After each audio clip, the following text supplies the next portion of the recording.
আজ আমরা একটি 2 টন এসি মাস্টার সার্ভিস করব। কি কারণে মাস্টার সার্ভিস করাতে হবে এবং না করালে কি ধরনের সমস্যা হবে সেটা আমি আপনাদের ভিডিওর ভিতরে বলে দেব। তো এই যে ফিল্টার দেখছেন, এয়ার ফিল্টার, এটা কয়েকদিন আগে পরিষ্কার করা হয়েছে, এ কারণে ততটা ময়লা জমেনি। তো এর যে কুলিং চেম্বার বা ইভাপোরেটর চেম্বার রয়েছে তার ভিতরে জেলি জমে গেছে, ময়লা জমে স্যাঁতসেঁতে পরিবেশ তৈরি হয়েছে। সেটা আমরা কিভাবে ক্লিয়ার করব আপনারা দেখতে থাকুন। তো প্রথমেই আমরা কভারগুলো খুলবো এবং কিভাবে মাস্টার সার্ভিস করব আপনারা দেখতে থাকুন।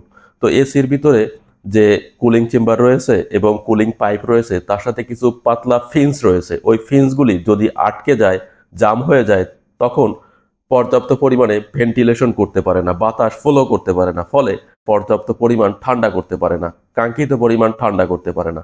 তো আমরা কস্টিক সোডা প্রয়োগ করব। কুলিং চেম্বারের ভিতরে আমরা কস্টিক সোডা প্রয়োগ করব। এ কারণে আমরা কস্টিক সোডা পানিতে মিশিয়ে নিচ্ছি।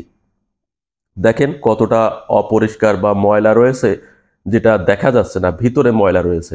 ওই যে ফিন্স দেখা যাচ্ছে, পাতলা পাতলা ফিন্স, ফিন্সের মাঝখানে ময়লা জমে রয়েছে এবং এটা জেলি জমে গেছে, ভিতরের দিকে জেলি জমে গেছে, যেটা দেখা যাচ্ছে না।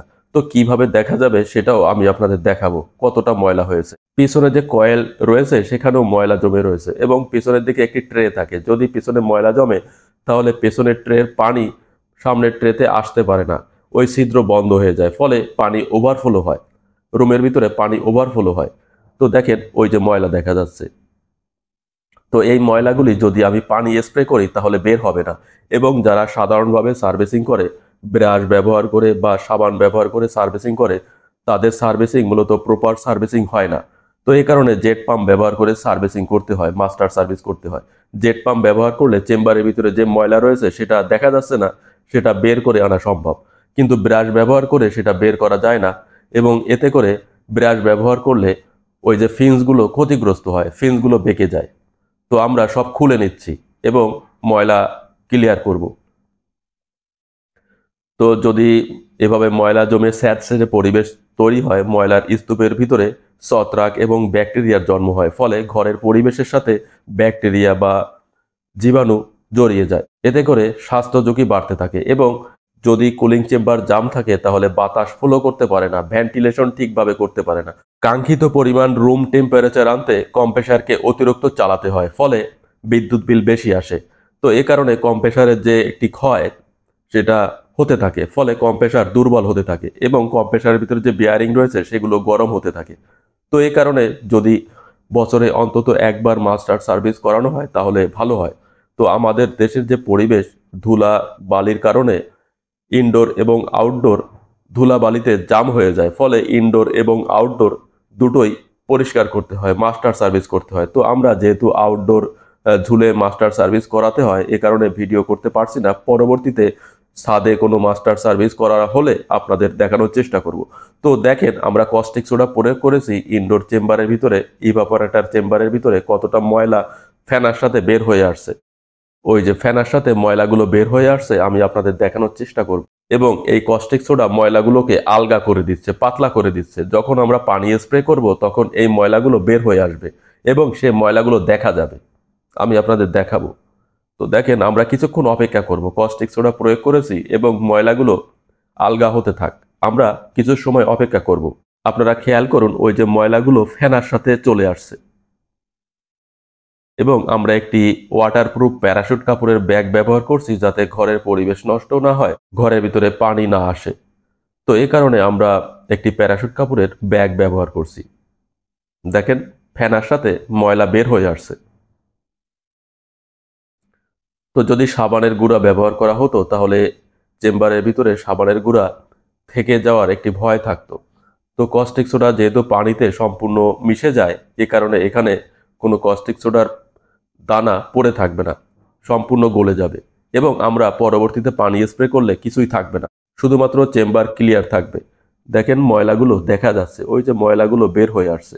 তো দীর্ঘদিন এসি এভাবে চলতে থাকলে চেম্বারের ভিতরে ময়লা জমে, কুলিং চেম্বারের ভিতরে ময়লা জমে, যাকে ইভাপোরেটর চেম্বার বলা হয় এবং আউটডোর চেম্বারকে কন্ডেন্সার বলা হয়। তো আমরা কন্ডেন্সার পরবর্তীতে পরিষ্কার করে আপনাদের সাথে শেয়ার করব।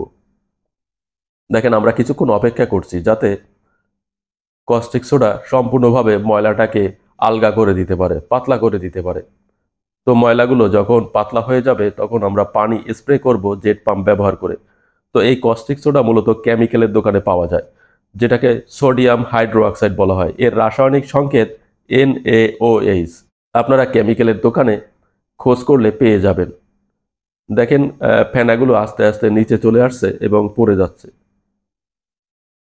ময়লাগুলো আস্তে আস্তে পাতলা হয়ে যাচ্ছে এবং ময়লাগুলো দেখা যাচ্ছে কতটা ময়লা রয়েছে। ভিতরে যে রানার ফ্যান রয়েছে, এটাকে ব্লোয়ার ফ্যানও বলা হয়, ওই ব্লোয়ার ফ্যানের সাথে ময়লা জাম হয়ে রয়েছে, ফলে বাতাস যখন আসে তখন একটু ধাক্কা মারে, বাতাসে শব্দ হয়। তো আমরা ব্লোয়ার ফ্যান সহ চেম্বারের ভিতরে সম্পূর্ণ অংশ পরিষ্কার করব। আমরা জেট পাম্প ব্যবহার করে পরিষ্কার করছি, পানি স্প্রে করছি। ওই যে গান রয়েছে, ওই গানের স্পিড অনেকটা বেশি, তো পানি আমরা সোজাভাবে স্প্রে করছি যাতে ফিন্স বেঁকে না যায়। এবং আমরা এসির যে সার্কিট সেটা কভার করে নিয়েছি যাতে সার্কিটের ভিতরে পানি প্রবেশ না করে। তো পাওয়ার সাপ্লাই পূর্বেই আমরা খুলে নিয়েছিলাম, এটা প্রথম কাজ। পাওয়ার সাপ্লাই খুলেই আমরা কাজে হাত দিয়েছি।